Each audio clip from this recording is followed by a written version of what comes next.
एक तरफ तो आप बहुत ही साहस और पराक्रम के साथ अपने सीना को ठोकते हुए कहते हो कि 56 इंच का सीना है और एक अकेला सब पे भारी है। वहीं दूसरी तरफ जब किसान की बात आती है तो सबसे आगे पीठ दिखाने में अगर कोई आगे है तो वो आप हो। आपको ये बात कहने समझ में आता है कि ये देश का अन्नदाता है।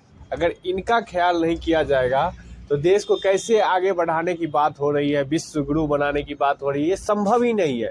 जब हमारा अन्नदाता ही खुश नहीं रहेगा तो देश को कैसे आप विश्व गुरु बनाने की बात कर रहे हो? क्या सोच रहे हो? उस निहत्थे किसानों पे बुलेट दाग के, आंसू गैस छोड़ के लगता है कि आप फिर से प्रधानमंत्री बन जाओगे? कभी नहीं बन सकते हो, क्योंकि जब भी किसी भी निहत्थे पे अत्याचार होता है तो देश में एक अलग संदेश जाता है कि देश का प्रधानमंत्री जब किसान से बात करने में डर रहा है, मजदूर की बात सुनने में डर रहा है, सिर्फ और सिर्फ उद्योगपतियों का बात इनसे करवा लीजिए। उद्योगपतियों के लिए ये जितने लाखों करोड़ का हो सके ये माफ़ कर सकते हैं कर्ज, लेकिन किसान की कर्ज माफ़ी की जब बात आती है इनकी पतलून गीली हो जाती है।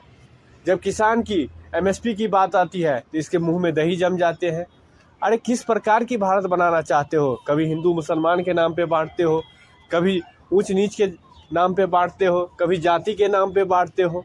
ये कैसा भारत बनाना चाहते हो आप, जहाँ किसान मजदूर सड़क पे है, उद्योगपति महलों में राज कर रहा है, मज़े में है, आप विदेशों की यात्रा में है? किस प्रकार के भारत बनाने की आप सोच रहे हो?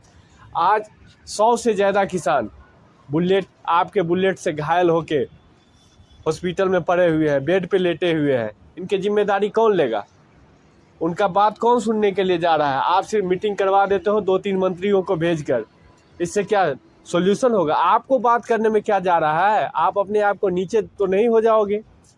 जब जब किसानों और मजदूरों पर लाठियां चली है तब तब याद रखिएगा, देश का सत्ता उखाड़ फेंकने के काम इस देश का जनता किया है। तो आप इस घमंड में मत रहिएगा कि ये किसान सड़क पे है और लाठियां खाते रहेंगे। जनता सब देख रही है और जनता एक दिन आपका सबका